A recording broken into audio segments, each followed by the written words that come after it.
Like the religion, Buddhist weddings are deeply spiritual affairs where emphasis is more on realization of vows than strict religious practices.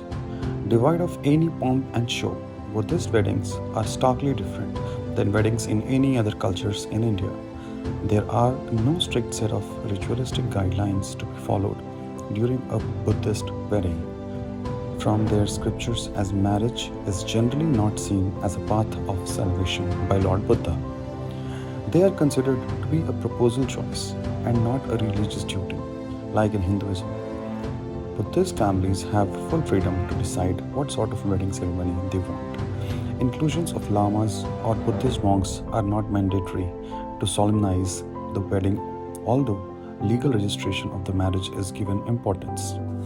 Pre-wedding rituals. Matchmaking. The first step of Buddhist marriage is the matchmaking process, where a suitable life partner is generally chosen by the parents of the bride or groom to be. In modern instances, the girl or boy may also choose their own life partners, but generally there are age-old customs that are involved. Generally, the proposal is expected to come from the boy's family. Matching of horoscope is given quite a bit of importance in the process. Once the horoscopes are matched, the wedding preparations are in progress. Khachang. A friend of groom's family approaches the chosen girl's family. He is supposed to carry a bottle of wine and an honorary white scarf known as khada. If the girl's family acquiesces to the match, they accept these gifts and initiate the process of horoscope matching. This formal visit to the girl's house with proposal is known as khachang. After the two families have agreed on the match, they meet each other formally. They compare the boys and girls' kikas, which are similar to Hindu horoscopes. After careful comparison, the families agree upon a date of engagement and the color of the dresses to be worn by the marrying couple on their wedding day. The consultation of the Kikas also decides upon an auspicious day for the bride to depart from her paternal home after marriage. Nanchang or Chezian. Nanchang or Chezian refers to the formal engagement ceremony in Buddhist culture. The ceremony is generally presided over by a monk or rinpoche. The maternal uncle of the bride's parents sit on raised platform with the rinpoche. The rinpoche recites prayer to the divine forces, wishing the couple a happy life together. A religious drink called madhyan is served to the guests who drink to the couple's health. The relatives and the guests bring an assortment of gifts like sang and other kinds of meat to members of the girl's family like elder sisters and brothers. The girl's mother is gifted with chicken and rice as a token of appreciation for nurturing her daughter. The girl's maternal uncle plays an important role in the ritual as well. The Kikas are consulted again and a final marriage date is set. After the engagement, the couple usually lives together in girl's house. Wedding attire. Buddhist religion does not dictate specific dress code for bride and groom during their wedding ceremony. It is imperative though that the wedding attire be suitable and complying with the culture. The bride wears a dress known as haku. It is made of brocade and is similar to a full-length sarong. She pairs it with a long-sleeve blouse known as hanju. It is usually made with Chinese silk known as kishan. With this, she also wears a special jacket and a scarf. She also wears jewelry with her outfit featuring large, precious and semi-precious stones like pearls, corals and turquoise around the neck and forehead. There is no strict color code for the dresses, although black is generally avoided as it is considered inauspicious. The groom also wears a bhaku, but in case of the groom, it reaches just above the ankles. It is worn with waistcoat known as lajha. He is also to wear a cap made of matching brocade and a sash around the waist. Wedding rituals. Buddhist weddings are small and private affairs.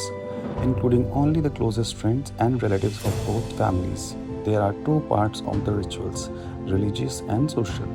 For the religious ceremony, the bride and the groom visit the temple early in the morning with their families.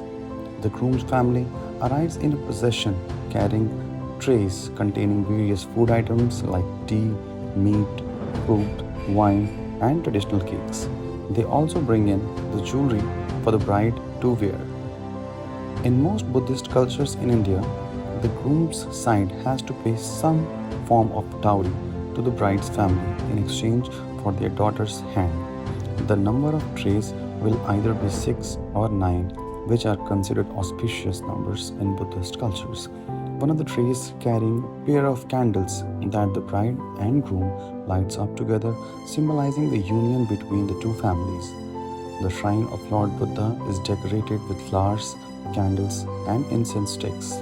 The bride and groom, along with their families, assemble in front of the shrine and recite a series of hymns, Vandana, Tisarana, and Pankasila in Pali language, but are currently being recited in English as well.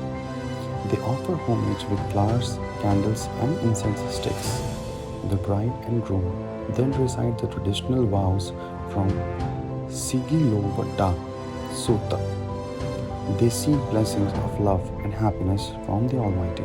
The groom says, I undertake to love and respect her, be considerate, to be kind, be faithful, and help her with her domestic chores and please her with gifts. In response to this, the bride says, I undertake to perform the duties of the household most efficiently, be respectful towards his family and friends, and discharge all responsibilities with much love and fastidiousness, all the while taking care of his earning.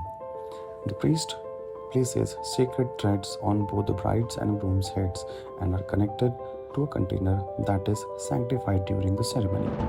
A sacred red paste is applied on the forehead of both the bride and the groom. After this, the guests conclude the marriage ceremony by reciting verses from Mangal Sutta, Jai Mangala Gatha, while offering their blessings to the newlywed couple. Earlier, monks were not included in the marriage ceremony as they were upholders of celibacy and were part of funeral rituals. But nowadays, most couples prefer that a monk or Rinpoche be present at the religious ceremony to officiate the whole process and give his blessings. The marriage is solemnized away from the temples in a non-religious environment. They are done through specific family-oriented rituals where friends and family gather, enjoy a feast, exchange gifts. Post-wedding rituals. The couple leaves girl's paternal home on the date determined by the consulting their gigas. It is generally between the 1st or 10th day of the wedding. The couple may choose to stay separately from their families. Wedding and post-wedding celebrations include music and dance as per their traditions. In many cultures of the Northeast,